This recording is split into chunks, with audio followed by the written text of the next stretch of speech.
WTF was I thinking? I had no idea. I didn't have a plan. It is not a sexy story. I don't know what the hell is next. I don't know what I want. This is a human behavior thing. Like, we want to know what's next so that we feel more confident in making the decision. And honey, like, I that's not always the way it works. I think it's a lot more fumbling through than it is having a 12-point plan. Sometimes that's all you're going to get, and let that be enough. Hello and welcome to the Unlock Lab. I'm so glad you're here. I'm your host, Tosca Di Matteo. Today, I'm going to do a little storytelling with you. I want to talk to you about how and when I made the biggest career shift of my life. And I'm talking to you about this today because it's literally 8 years to the month, almost to the day, where I decided to put my notice in my job to leave the corporate job. But let me not put the cart before the horse. Let me start with a little bit of my history and upbringing. So I grew up where my mom had a job in education, so she had a consistent paycheck, and my father worked for himself. And one of the things that he really indoctrinated into all of his children, I have two brothers and myself, was that go get an education and go get a job in an office, because he had spent his entire career, and he's still in it today, doing intensive manual labor. He does amazing wood refinishing, by the way. He's it's a dying breed, the craftsmanship that he has. But anyway, so I say this to say, it was never a dream of mine, nor was I ever encouraged to be an entrepreneur. And then I'm going to fast forward. So that was where I was young, right? It was like, yeah, I had goals and dreams of having a corporate job, making good money, sustaining myself. Because the other part of this is that I saw my parents struggle financially, and I didn't want to be in that same situation. So I thought the solution to that was to work in a corporate job. So I did all the things, right? I went to school. I got an undergrad degree. And then what happened was, at the age of 22, I was diagnosed with type 1 diabetes. And I share that with you as part of the story because it only solidified my belief in needing somebody else to write my paycheck every week, because I had to afford healthcare in order to literally survive.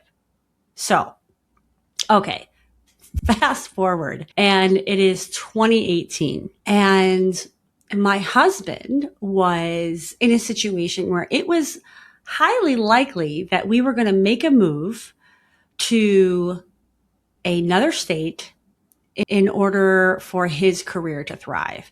And I had decided that I was okay with that. I was okay with making that kind of move to support his dream. And what that opened up was this inquiry then for myself about, well, what would happen if we did this? Like, how am I going to, make a living? Because let's just remember, era 2018, there was no remote working. And the city that we were possibly going to move to didn't have like marketing as a hub, right? Certainly not consumer packaged goods, certainly not media, all these things.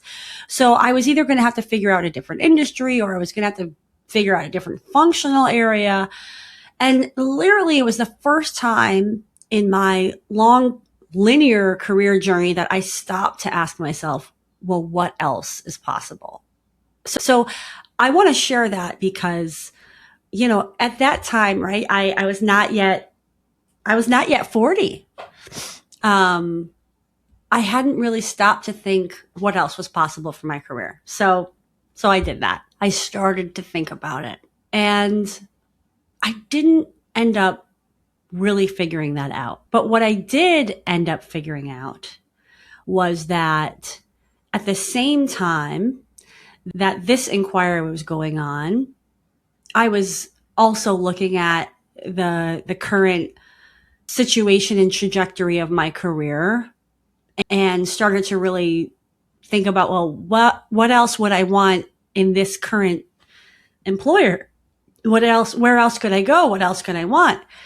And I wasn't finding much there that that would be interesting. And then it so happened that it was clear that we weren't going to move.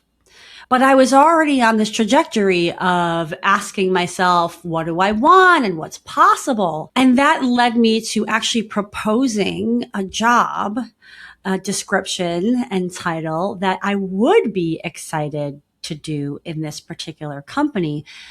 And this company was going through massive change, massive leadership shifts, all the things, and that wasn't going to be possible. So then I was in the process of kind of my heart knowing it was kind of time to go and time to explore something else. But the rest of my body was not on board with that, certainly not my mind. And my mind was giving me every possible reason not to leave a job, especially without knowing what was next. And this is, I think, where I really saw the benefit of inner critic work, because I was sitting across from one of my coaches at the time.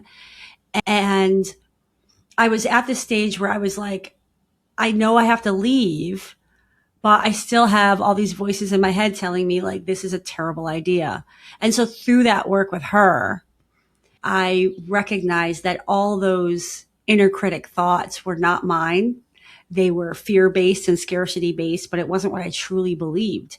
And that was a huge unlock for me to really dig my heels in and say, okay, I am leaving this job and I'm not sure what I'm going to do next. And when I tell you I didn't know what I was going to do next, I had no idea. I didn't have a plan to go launch a business or be an entrepreneur. All I knew is that I wanted to go get a coaching certification because I thought that that would be a great anchor for the time in between things, because I had quit a job before and it wasn't a great experience because I didn't have anything to hold on to. And that's what I realized I needed. So here I am. I decide, okay, it's time to figure out what next. And for me, I knew I couldn't figure out what was next while I was in the middle of a job. That's just not how I was wired. It's not how I worked.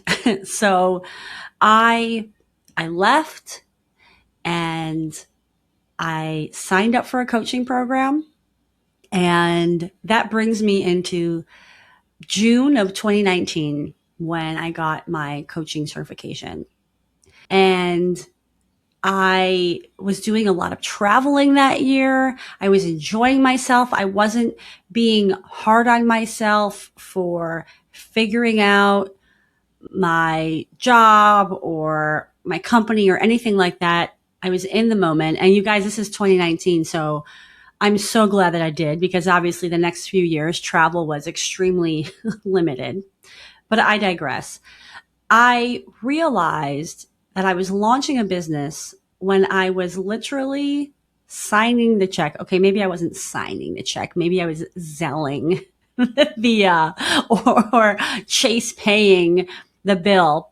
But it was when I had to pay for my website to be built, because I had decided, well, you know, if I want to be taken seriously as a coach, then I need to have a website. And I need to have a website before I even tell people that I have a business. And so I had this website built, and it was October of 2019 when I officially on LinkedIn told people I had launched a business. Now, I had clients before that, in the process of the coaching certification and looking for clients. So I had already had a beautiful roster of clients, but it wasn't until October 2019 that I was like, here I am, baby. Come on and take me. And so that's how it came to be that I left corporate and started my own business. And I wanted to share my story with you for a few reasons. First of all, I'm just honoring this cycle of this 8 years. And by the way, 8 also represents infinity when you put it on its side. So I think there's a lot of great potential with my business coming. But I want to share this because it is not a sexy story. Right? It is a little bit of like, it is this like, I don't know what the hell is next. I don't know what I want. But what I did know is I had to disconnect from what had come before. And so sometimes we know a lot less than we wish we knew when we're making a big change. And I have seen this now that I've coached dozens upon dozens of folks and folks who are entertaining this type of transition. I have seen how, like this is a human behavior thing. Like we want to know what's next so that we feel more confident in making the decision. And honey, like I that's not always the way it works. Let me put it that way. Because I think there's a lot of stories out there that's like, I knew I wanted this thing. I built it on the side and I grew it to the point where I could replace my income and blah, blah, blah. And, that's some people's stories, but I don't think it's the vast majority. I think that when people step into like big career transitions, whether it's shifting industries or functions or going from corporate to entrepreneurship, I think it's a lot more fumbling through than it is having a 12-point plan. So if you're one of those people that's like looking for the 12-point plan, but the very essence of you knows that you're ready for something big, something next, sometimes that's all you're going to get, and let that be enough. So that's, one takeaway that I'll share with you already. I think, again, I had a lot of resistance to becoming an entrepreneur. I never really wanted to be in a position where I had to go hunting for the next paycheck, right? I love financial security. I love it. But I think that part of the journey of transitioning comes with huge need for personal growth in that process of really understanding deeply who you are, who you want to become, what you want to believe about what's possible for yourself, So I entered entrepreneurship, in a lot of naivety, to be honest. And I often say to people, probably ignorance was bliss for me, because had I known what the last, 7-8 years were going to be like, maybe I wouldn't have taken that leap of faith. But it was clearly, it was clearly my path. It was clearly what was meant to be. And, I have had a lot of folks say, wow, that was so brave and so courageous. And yes, I think it was. And I say the same thing to other people that take a leap of faith, whatever that is, whether it's a relationship, whether it's a new job, a new career, because it's called a leap of faith because you don't have all the information and you don't have the 12-step plan. You're just figuring it out as you go. And here I am 7-8 years later, and I'm still figuring it out as I go. I'm still like, what does this mean? What's next? What is it that I want to offer the world? But the thing about entrepreneurship, right, is, and like, there's a ton of pros and cons, and I'm not trying to convince anybody of anything. Trust me. But I think that the process of making a big career shift is about honoring what's working for you and what's not working for you, and being clear about that and understanding what it is you're going towards, versus what it is that you're running away from. I've seen a lot of folks want to run from where they are, and that energy makes it very difficult to understand what it is you actually want because you're so focused on the running. And it's okay. Sometimes you run because you don't know and you just know you have to get away from the thing. But at least you know that. At least you know, look, I know I'm running. I'm clear that I'm running and I'll figure out what's next. But you see, there's a big difference in the energy of that. And what I will say about when I left corporate, is that I had done the inner work for years of stabilizing my emotions, of being clear about how I was showing up, because I had a pattern of leaving things when I was pissed off, when I was in resentment, when I was unhappy with the way I was treated or with the way decisions were made. But what happened when I left corporate for good was that I was grounded in my heart. I was clear about who I was at the time, and I wasn't angry and I wasn't miserable either. I was doing okay. It was really about asking myself, what else is possible? What can I look towards? Because I had followed this linear path for so long. And I think, making a transition from that place is super empowering, even though I didn't know exactly where I was headed. I was doing it from a place of, I didn't have this whole mess to clean up. I mean, look, I definitely had things about myself I had to clean up. Don't get me wrong. But, I didn't have like this mess of relationships that I had, that were a disaster, or relationship with the organization that was a disaster. It was none of that. And so because of that, I could leave in a state of a bit more calm. And, even as someone, especially as a Virgo, who loves a good plan, that I got at least somewhat comfortable without having a whole plan. My one plan that I had, and literally it was one, my one plan was, I'm going to get this certification. And that is going to be what holds me for the 9 months that I was in that. And I think that's a really powerful thing, to be grounded in some kind of intent when you're making that a transition of any kind, right? One thing that I left out in this story of making the decision to leave was that several months before, I was having a conversation with two close friends who I'm still friends with today. And I gave a date. I set a date for when I was going to quit. And there was it was a little bit arbitrary, but there was also some reasoning behind it.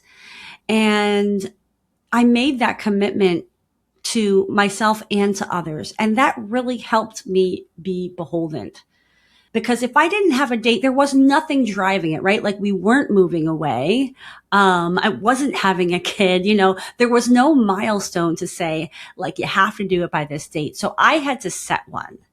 And in some folks that I've coached, I've coached them through that process as well, of figuring out what works for them in terms of moving on from where they are, and picking dates intentionally, and then having some accountability to move through that.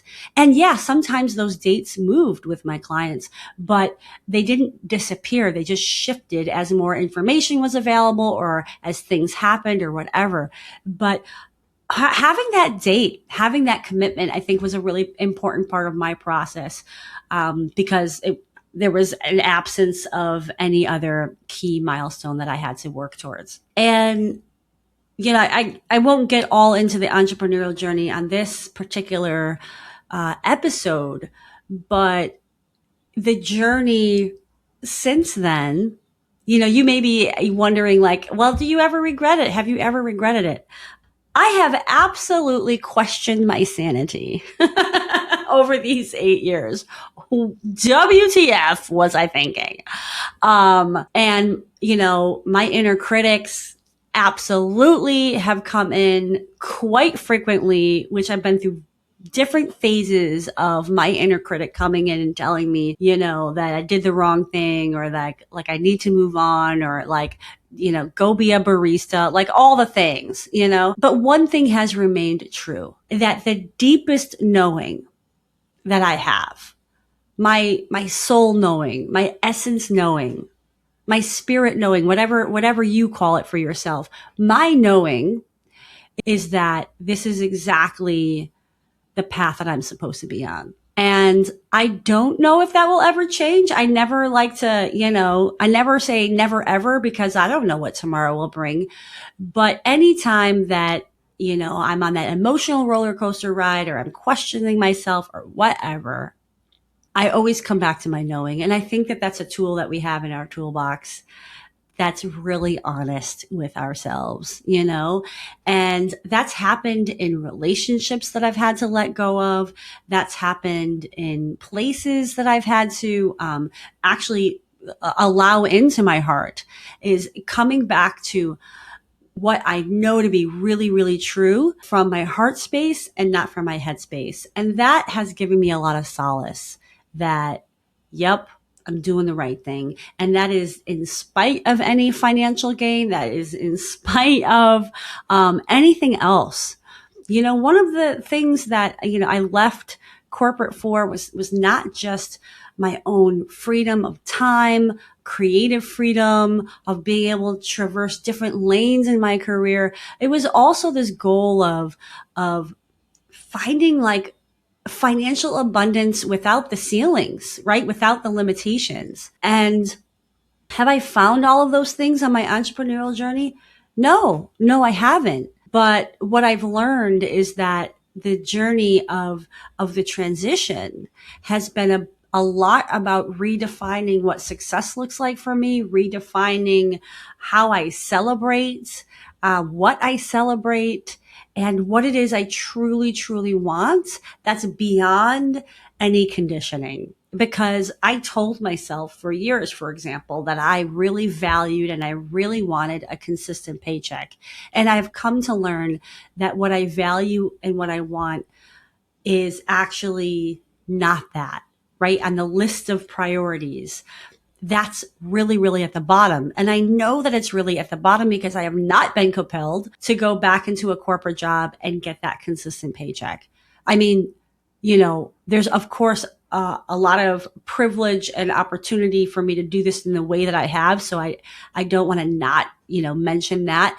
But the truth is that I have learned a lot more about what really lights me up over the course of these 8 years. And it's a constant learning of, well, what lights me up now and what do I want now? Because even in this environment, things have changed. So I know I'm droning on and on, but I wanted to share with you this story because I think a lot of you might be in a situation where you're like, what do I do next?